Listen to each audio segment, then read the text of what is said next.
Hello student, स्वागत है आपको एक बार फिर से आपके अपने यूट्यूब चैनल रस्तोगी कोचिंग में।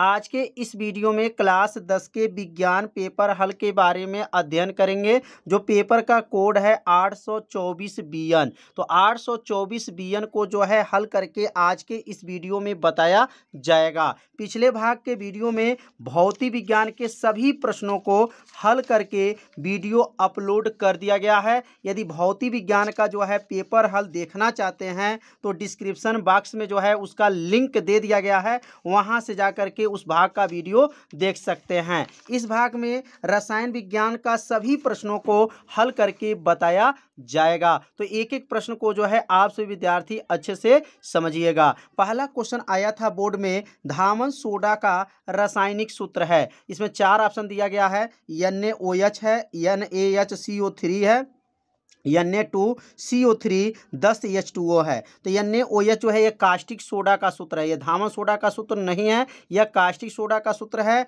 और यह खाने का सोडा है, और यह धामन सोडा का सूत्र है, और यह ब्लीचिंग पाउडर या बिरंजक चूर्ण का सूत्र है। इसमें कौन सा ऑप्शन सही हो जाएगा? तो इसमें जो है तीसरा वाला ऑप्शन Na2CO3 10H2O, इसमें मतलब तीसरा वाला ऑप्शन क्या हो जाएगा? सही हो जाएगा। NaOH का क्या नाम है? सोडियम हाइड्रोक्साइड कहेंगे या कास्टिक सोडा कहेंगे, या इसका नाम तीसरा नाम है सोडा लाइम, इसको कहा जाता है। NaOH का तीसरा नाम क्या है? Soda lime. और यह जो है खाने का सोडा है, और यह धामन सोडा है, और यह क्या है? ब्लीचिंग पाउडर है। तो समझ में आ गया होगा इसमें कौन सा ऑप्शन सही था? तीसरा वाला ऑप्शन सही था। अगला प्रश्न दिया गया है कि 1 बिलियन नीले लिटमस को लाल कर देता है, इसमें pH का मान होगा। तो यहाँ पर कहा गया है कि बिलियन को नीले लिटमस को क्या कर दे रहा है? लाल। लाल कौन करता है? अम्ल करता है। और अम्ल का pH मान क्या होता है? 7 से कम होता है। तो 7 से कम है तो क्या हो जाएगा? 6, 7, 8, 10 जो दिया गया है, तो इसमें ऑप्शन पहला वाला ऑप्शन क्या हो जाएगा? सही हो जाएगा।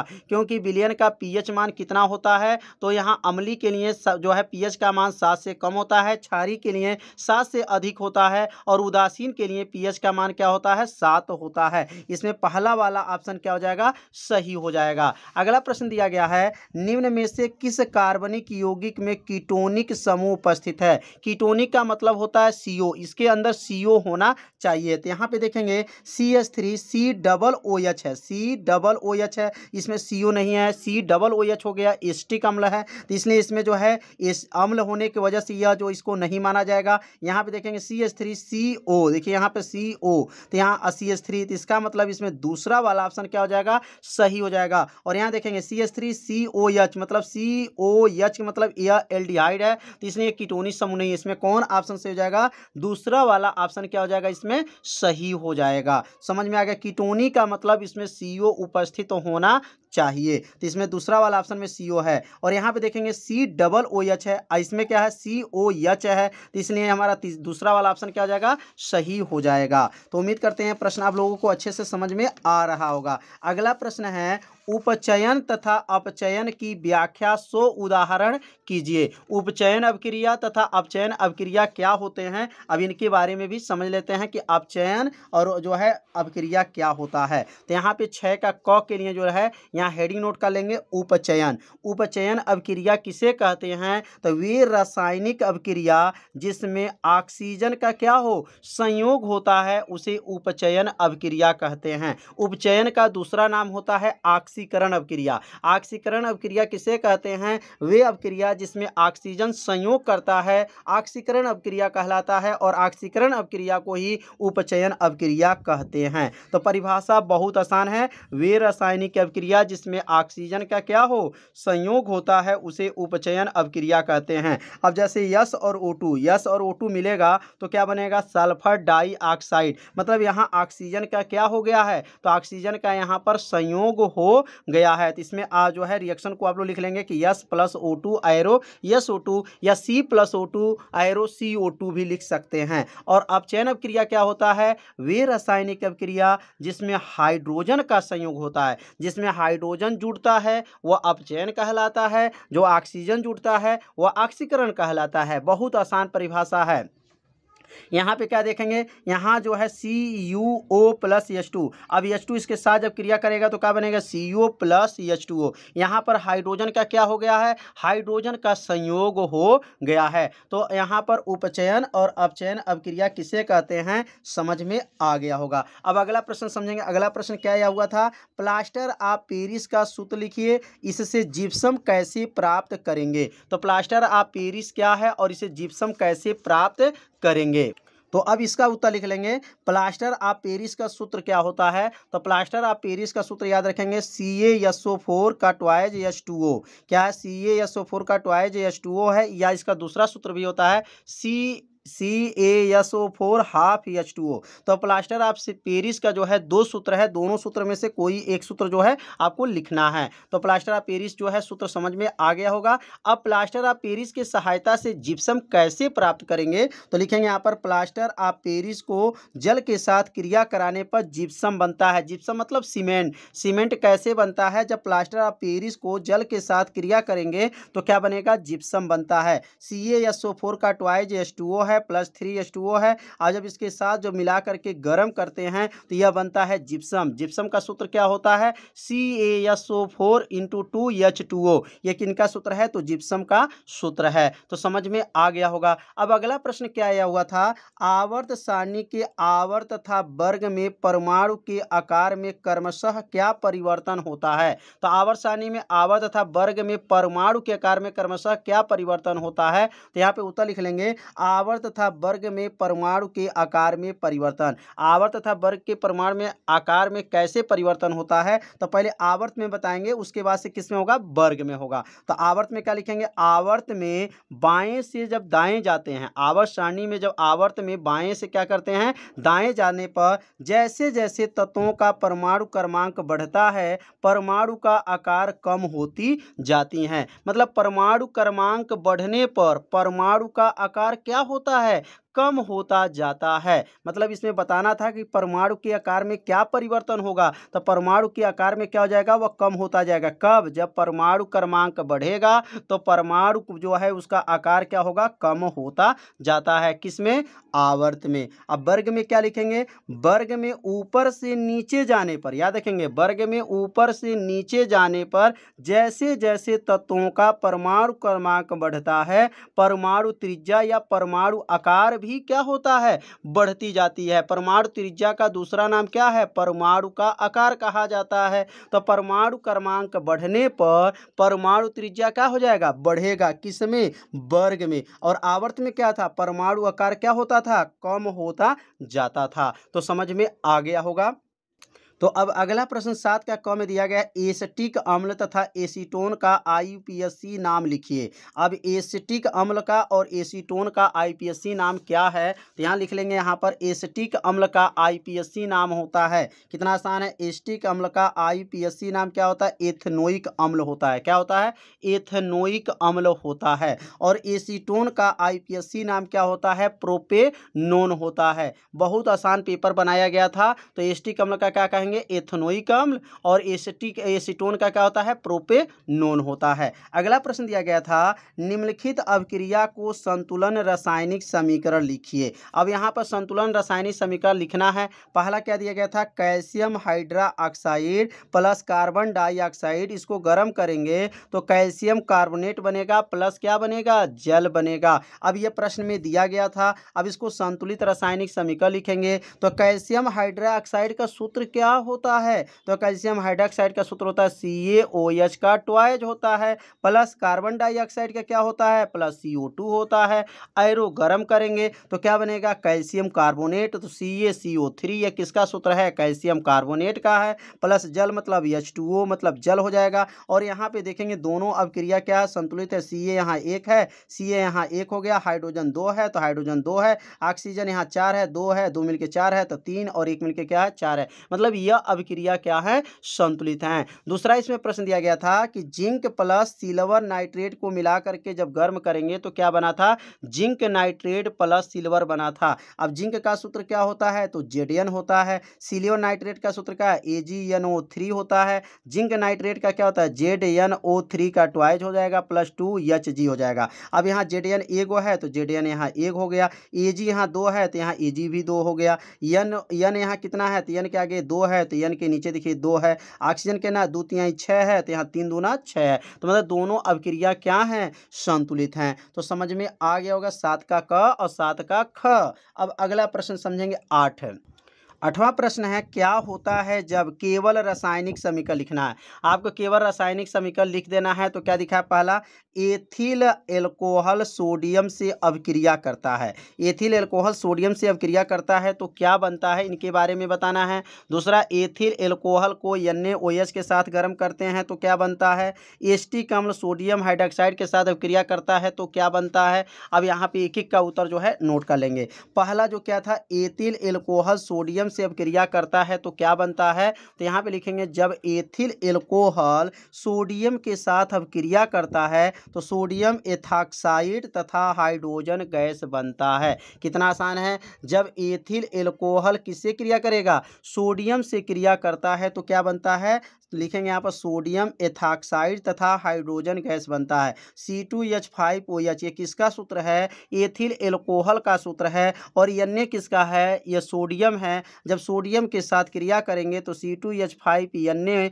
मतलब इस किसका सूत्र है, सोडियम एथॉक्साइड का सूत्र है और प्लस हाइड्रोजन गैस बनता है। तो पहला रिएक्शन जो है आप सभी विद्यार्थी समझ लिए होंगे। दूसरा प्रश्न आया था, एथिल एल्कोहल को NaOH के साथ गर्म करते हैं तो इसका उत्तर होगा एथिल एल्कोहल को क्लोरीन एवं NaOH के साथ गर्म करने पर क्लोरोफार्म बनता है। क्या बनता है, क्लोरोफार्म बनेगा। C2H5OH ये किसका सूत्र है, एथिल एल्कोहल है, यह क्लोरीन है और यह NaOH के साथ क्रिया करेंगे। CHCl3 मतलब यह क्लोरोफार्म बनेगा। और HCOONA